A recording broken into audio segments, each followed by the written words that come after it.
सुबह उठते हो ना, मैं आपको एक बढ़िया आइडिया देता हूँ, कैसे भी उठो आप। सुबह उठने के बाद 2 घंटे तक, अगर आप 6 बजे उठते हो, 7 बजे उठते हो, 5 बजे उठते हो, आप 2 घंटे तक गुस्सा मत। कितनी देर? मैं पूरा करूँगा। सिर्फ 2 घंटे तक मन को शांत रखो, खुश रखो, हंसते रहो। फिर मैजिक देखो, मैं आपको एक मैजिक सिखा रहा हूँ आज, ये मैजिक सीख लो आप।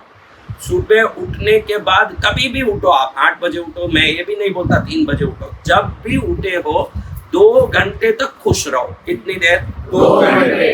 क्योंकि सुबह सुबह ज्यादा कोई काम, किसी से बात करना, जो 9-10 बजने के बाद ही ऑफिस का काम, घर का काम, सब बहनों का भी 8 बजे बाद ही घर का काम शुरू होता है, आदमियों को भी 9-10 बजे बाद ही सब काम शुरू होता है। सुबह सुबह तो वैसे भी हम अकेले अब नहाने जा रहे हैं, लेटरिन में जा रहे हैं, कुछ तैयार होने जा रहे हैं, कोई तैयारी करते रहते हैं, अकेले हैं। जब तक लड़ने का काम वैसे भी कम है, लड़ाई कब होती है? तो सुबह सुबह 2 जन संगत का काम कम ही होता है ना। जैसे जैसे दिन बढ़ता जाता है वैसे वैसे लोगों से बढ़ना हमारा बढ़ता जाता है। तो सुबह वैसे भी हम कम लोगों से बात करते हैं। तो मैं आपको आज एक मैजिक सिखाता हूँ, ये आप करके देखो। सुबह के 2 घंटे आप खुश रहने की शुरुआत करो। कितनी देर? 2 घंटे। फिर पूरे दिन अपने आप अच्छी अच्छी चीजें आपके जीवन में आएगी। आप देखते रहो, आप देखो, क्योंकि आप सुबह सुबह आप जो तरंग फेंकते हो, आपको मालूम नहीं है कि आज ऐसा गिराक आ गया, आज ऐसे ऑफिस में हो गया, आज घर में इनसे ऐसे लड़ाई हो गई, ऐसे आप बात करते हो। इसका कारण आप चेक करना, कभी सुबह उठते ही आप अगर चिड़चिड़ाहट और एक प्रकार की नाराजगी के मूड में हो, तो वो तरंग जाके पूरे दिन उन चीजों को खींच खींच के आपके जीवन में डालेगा। ये कोई समझता नहीं है कि मेरा ही तरंग मुझे बांध के मार रहा है। क्या कर रहा है? तो आपको बहुत सिंपल बताया कि पूरे दिन आप खुश रहो। कैसे महाराज, उससे पैसा लेना है, इसकी बाकी है, उससे काम है, कैसे खुश रहूं? मैं ये नहीं बोला, मैंने बोला सुबह 2 घंटा खुश रहे। जितने बजे भी उठता है 2 घंटा खुश रहे, या सुबह 10 बजे तक खुश रहने की कोशिश कर। अगर तू 10 बजे तक खुश रह गया तो आगे के दिन को ईश्वर खुश रखेंगे तेरे अपने आप।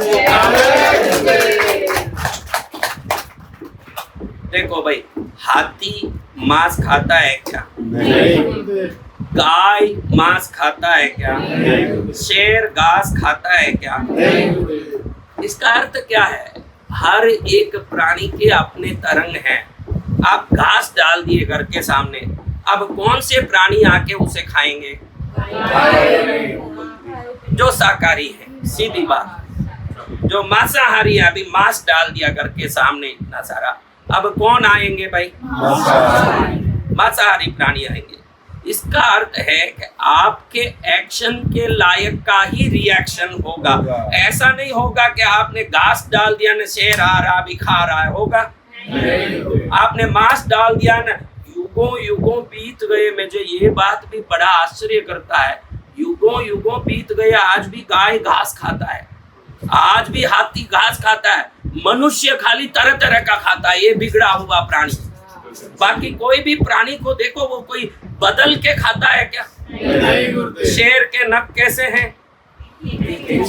इसलिए मांस को फाड़ने के लिए। सबसे बड़ी बात है कि मांसाहारी प्राणियों के लिए 1.5 फुट की आंतड़ी दी गई है। कितनी? 1.5 फुट। क्यों? मांस खाओ तो तुरंत निकाल देना, अगर आंतड़ी में सड़ गया तो आदमी को मारता है, कब्ज करता है, गैस करता है, वायु करता है, विष करता है। समझा? जितने शाकाहारी प्राणी हैं सबके 3 फुट की आंतड़ियां हैं। कितनी?